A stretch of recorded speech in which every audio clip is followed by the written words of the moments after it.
Welcome back to another episode of Fresh Off the Set. I am Carrie Hawker-Diaz. Thank you so much for listening today. We have a truly inspiring guest, Hugh D. He's the executive director of the Post-Traumatic Growth Project. Hugh's journey is incredible. He is a therapist with over 25 years of experience and has also navigated his own tough mental health battles, so has that experience. Welcome to the show, Hugh. Thank you so much for chatting with me. Yeah, thanks for having me here, Carrie. Appreciate you. Okay, can you share the inspiration behind founding the Post-Traumatic Growth Project? Tell us what it is and why you wanted to start it.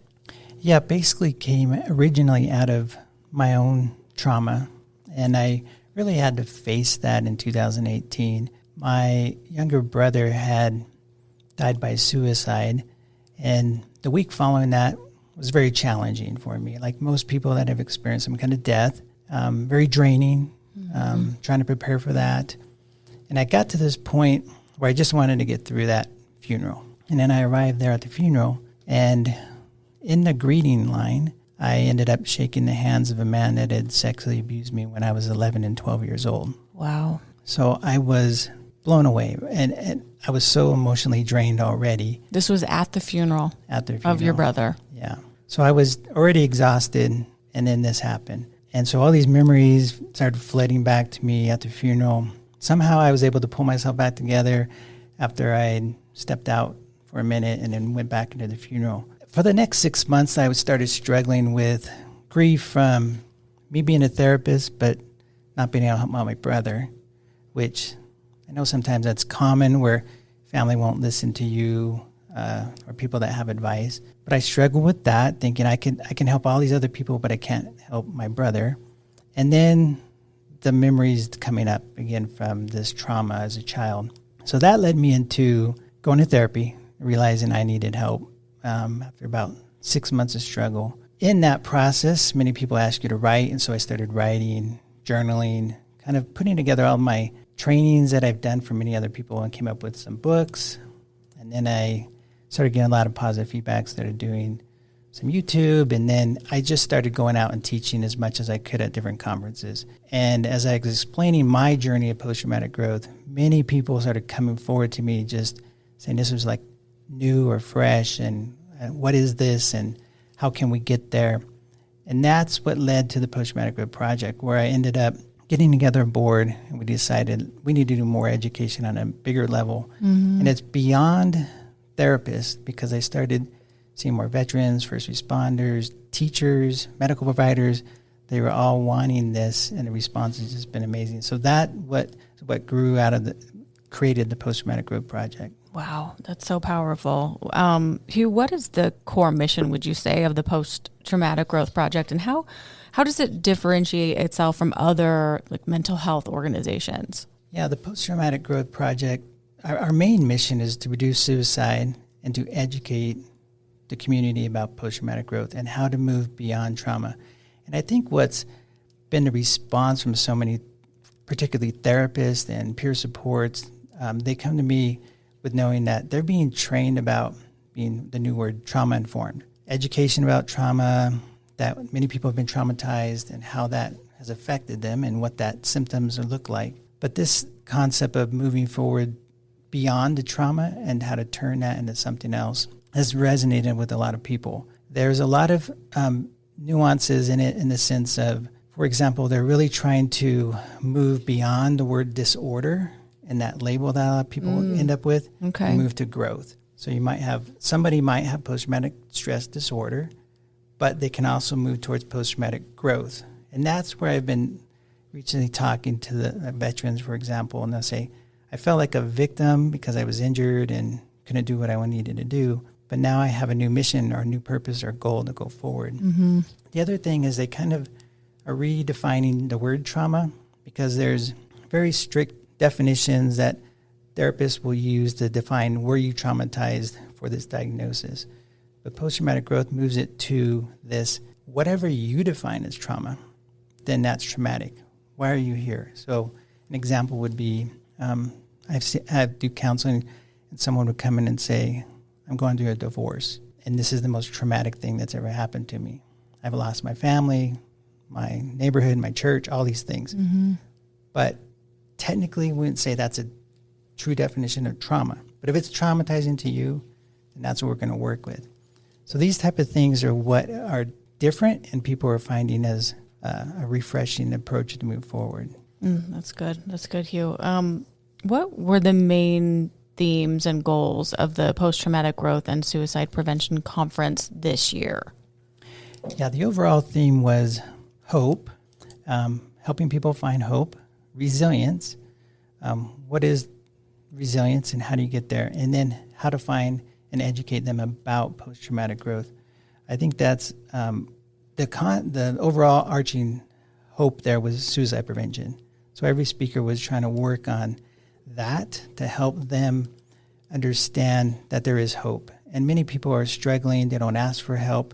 It was interesting to see so many men coming forward to me. They don't typically ask for a lot of help, and they seem to be the highest groups of suicide who actually make it, and they do commit suicide. So those men that are coming forward and recognizing, like, hey, this is good not only for me and others. And I saw this, what we're trying to help them understand is, as we brought teachers, veterans, all these different groups together, that it isn't just one person's responsibility to try to help like a therapist. Right. That it can be anybody. Anyone we call can be expert companions. And we explain that concept that we're all in it to help people get there.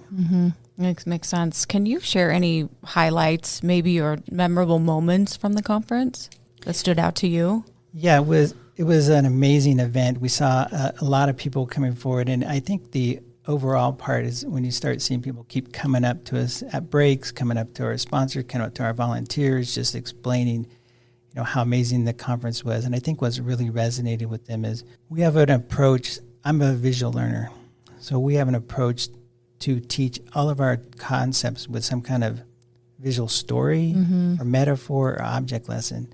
I mean, it's nothing new, but a lot of people can gravitate and remember the concepts that we teach them through that. So that was an exciting. We got a lot of positive feedback. Overall, majority of all the comments were very positive, and that's what we kept getting. And we got a lot of great connections with other people that are saying, okay, I'm coming next year, and I'm bringing somebody else. It's amazing how much it can help someone to share and also have other people share their stories, because, we're more alike than we think. And I think that really, you're saying it's not one person's responsibility, but like as a community for all of us to share and help, I think is a big part of it. Wouldn't you say? Absolutely. Because in reality, I think people, when they're in a trauma or grief, they think they're alone and they don't know who to ask for help. They're overwhelmed. And in reality, statistically, we'll say 61% of men and 51% of women will at some time in our life experience a traumatic event. And we don't see that. We think it's just us. And maybe that's because social media or what have you. But reality, I think if you asked half the people around you, they're going through something or they have been through something. And I think one of the big things in this theory is we're trying to teach people to understand their story and how to use that to help others. Because when you share your story, then in a way that doesn't traumatize people. Right. We want to help you tell the story that's not traumatizing, but instead of getting what they say vicariously traumatized because of your story, we're trying to help them vicariously have post-traumatic growth by hearing your story. And if you got through that, then maybe I can get through mine. There's the hope. Yeah. There's the hope there. Hugh, how do you think this conference contributes to the larger conversation about mental health, like in Utah specifically? Yeah, it's been exciting to see this bigger piece. I think keeps coming from people is they're like, finally something new beyond I'm traumatized. And this concept to reframe what I went through. You can't ignore it. You have to go through the trauma and the grieving. But what do I do with this and this new mission to go forward? This idea of bridging the gap, I think, for example, we've often tried to say, well, I'm going to just work with therapists on this concept. But in reality, this theory or this part of post-traumatic growth is that it's peer-driven because in most cases, a lot of your men, for example, aren't going to go get help. They're not going to ask. So we have eventually family, peers, therapists, community are going to be the ones to help them. Mm-hmm. And so if they can identify that, when we look at all the groups may not be talking to each other, so that's why we brought together doctors, for example, with our teachers, because we're seeing right now teachers are really high, getting more traumatized or having more stress. Well, they have so much going on now. Yeah. So much. And the research showing that they're one of our big groups.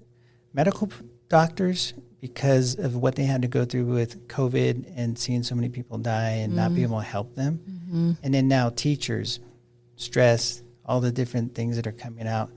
And so helping doctors, teachers, veterans, everyone recognize that we're all in this together. Yeah. So that raising the awareness of what people are going through, and then next, trying to drive research going forward. So we're looking for more people to help us with research.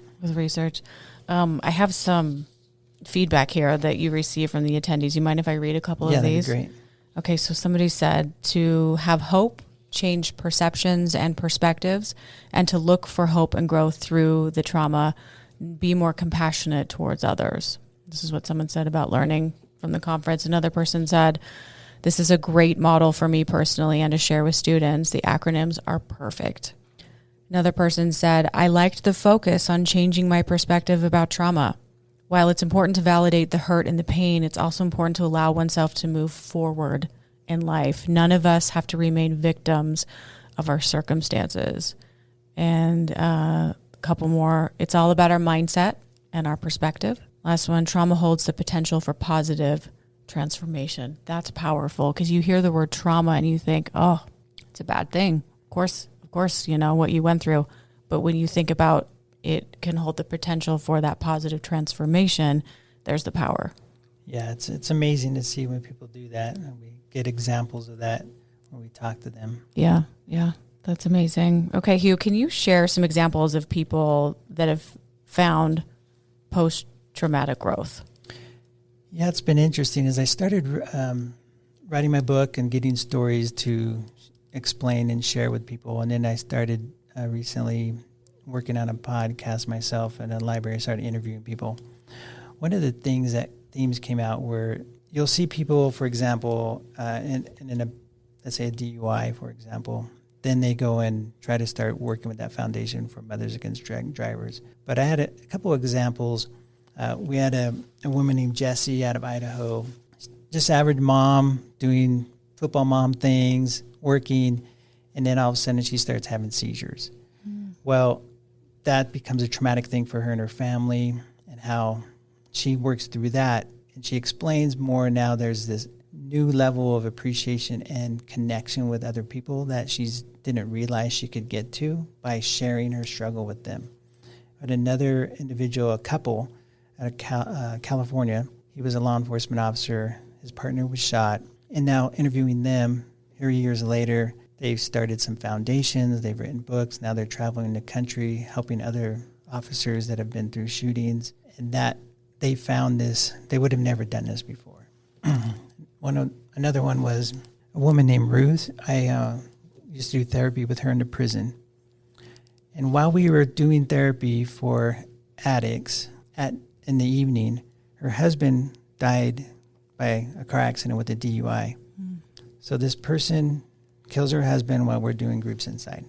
Somehow she was able to move to learn to forgive him, go to his sentencing and ask for leniency, then 5 years later go to his parole board hearing and ask for him to get out of prison. Wow. How do you get there? Wow. Yeah, I don't think I could do it. But she finds that I needed to forgive him in order to move forward. Wow. That is powerful. What tools or resources do you find most effective in helping people overcome trauma? Like you said, I've been a therapist for more than 25 years, and I've done a lot of different approaches in theory. This theory, along with the multi-sensory learning, that helps people remember these things. That seems to be the resonating thing that people are grabbing onto. The object lessons, this is nothing new. Beginning of time, we've told stories to explain things and metaphors. Of course, therapy, I'm always a proponent. I think the challenge sometimes is people try it once and then they don't try it again, or they don't quite connect with that therapist. Right. So finding the right therapist, you might have to go through a couple of them. Journaling is really important. Of course, we always talk about that. There's different ways to really focus on gratitude journals than maybe some people are doing it, to do it at a deeper level. So we explain that. The peer supports are vital to reach out for other support and not to do this alone. There's a variety of different apps out there or self-help books. So I think a variety of these approaches, sometimes you just have to try multiple things, and you don't know. Some people will say, well, I CrossFitted my way out of it, and that may work for you, but it may not work for everyone else. And you're just going to have to keep trying at different approaches. I tried, for example, myself, I went through meditation was one of them, along with my therapy. So just different things you can do. Yeah. And I think consistency too, sometimes you're not going to feel like it. Yeah. I have therapy once a week, every week. And I've had that for the last 3 years of my life. Nice. And, there are days when I'm thinking, okay, it's a lot some days. And then when I just push myself through it, and when I'm done, I'm always so glad that nice. I actually went through it, with my therapy session. So yeah. I think consistency is a big one too. Like you said, just kind of figuring out what works for you and keep trying. Yeah. What are some of the biggest challenges you would say facing individuals trying to find growth after trauma? What challenges are you seeing? I think one of the biggest challenges I see is people wait too long to ask for help, or they don't ask for help. That would be a big problem. They're trauma informed, like I said, but they don't understand this theory. And so educating people about this is one of the big things. Mm-hmm. The big challenge I also mentioned earlier was men. Men don't seem to reach out enough to get help. They think it's some kind of weakness to ask for help, and trying to reframe that for people that it's a strength to ask for help. Sure. The other challenge is finding the expert, they call it expert companions. So in the theory, that's in air quotes, expert companions, because it doesn't have to be a therapist. They look at it as somebody who is there with you throughout your struggle. Just give an example. I was certified in domestic violence with women in Colorado. And statistically, we'd say a woman will leave 7 times that relationship before she finally leaves for good. Well, a lot of people on the 4th, 5th time give up and stop helping anymore. They kind of get burned out. So it's that person that's there the 7th time that becomes an expert companion. And trying to find those people, sometimes it's difficult. And we think, like in my experience, I thought, what's going to be certain people are going to come forward, and they didn't come forward. Mm-hmm. They didn't know what to do or say. And then I found other people that I wasn't expecting that came forward. So I was trying to find that right person or the right therapist. Again, that can be a therapist, it can be a peer support, it can be a variety of people. The other thing is sometimes family and friends think, okay, it's been long enough. You can move on now. Yeah. There's no time limit on this. Right. And everyone's going to be different. So trying to give the grace. The other thing I see one of the challenges is when we talk about resilience, that's kind of a word or keyword and we hear a lot. Mm-hmm. You're going to be resilient, or you can be resilient. You can get through this. And when people aren't recovering or getting better, then they start thinking, well, what's wrong with me? And this concept of resilience is, I think, now I had a friend who I think coined a term. It's called the bounce back. Okay, to go back to work and do things you need to do. But it's, for example, I've heard on the radio this summer that the weeds in my garden are resilient. I've heard the stains in my collar are resilient. I've heard I can get shampoo that makes my hair resilient. So it's just being overused, and people are confused. Like, what does it really mean? So trying to help people understand we can kind of recover to bounce back, and then how do we move beyond that for post-traumatic growth? Again, I just say don't give up, because I've heard this over and over. I tried it. I tried therapy. It didn't work. Yeah. We say, well, try a different therapist. Try it again, because you just may not have been ready at that time. It's so true. It has to be that right match. Yeah. You may have to go through a couple, and just, it's so important that you want to feel comfortable and in a good relationship with your therapist. How can communities, in your opinion, better support individuals on their journey of post-traumatic growth. You mentioned, don't give someone a timeline. Yeah. I think one of the biggest things is if you see somebody hurting, you need to ask the tough questions. Don't be afraid to ask them, are you thinking of hurting yourself? Are you need some help? You can see changes in their behaviors or things that are happening, and if they're distancing themselves from you, engage them because they may be a little bit lost. Mm-hmm. So asking them those tough questions, even if you don't know how to help them, just be there with them, be in the room with them, take them to therapy, make those phone calls, because some people are so overwhelmed, they don't even know how to pick up the phone and call their own provider. So just helping them do that, helping them call the crisis lines. Anybody can be a peer and a supporter in these times.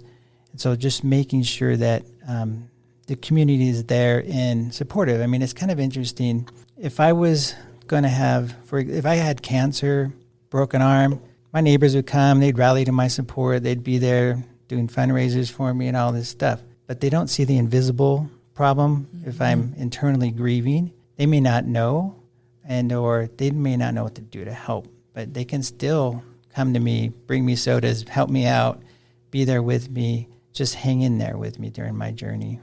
Yeah, I heard something recently. I want to get your opinion on this too. I heard from someone experiencing grief, if you don't know what to say, don't know what to do, which is so common, like, we all want to help. We all want to try to be there with someone. You're not going to fix it. Yeah. But if you sit with them in their moments, in their darkness, just be with them. Don't worry about trying to fix it because you just really can't, Yeah, absolutely. That's for sure. I know in my experience, personally, that was where I had friends just come over, pray with me, sit with me. My wife did a lot of that, just sitting with me. There's nothing you can do to take the pain away. Mm-hmm. And it's okay to just sit there. Yep, I agree with that. Hugh, what role do you think advocacy plays in changing perceptions around mental health and trauma recovery? Yeah, this is going to be a big area that we need to focus on, is just normalizing trauma, and that everyone is going to potentially experience this at one time or another. Sharing your story, like you said, is vital. And I don't think we hear that enough, whether that's for men or leaders or people, social media. Like, you don't share the bad stuff. And sometimes people may not want to hear the bad stuff, but trying to normalize that. The more people that, when you share your story, you're going to help other people. It's so true. Yeah. And then so when we often look, for example, insurance companies sometimes aren't as supportive, and wait lists are difficult. So that's where, in this theory, anybody can become that peer to help you, because you may need them to just do other things with you and help you until you get to that medical support.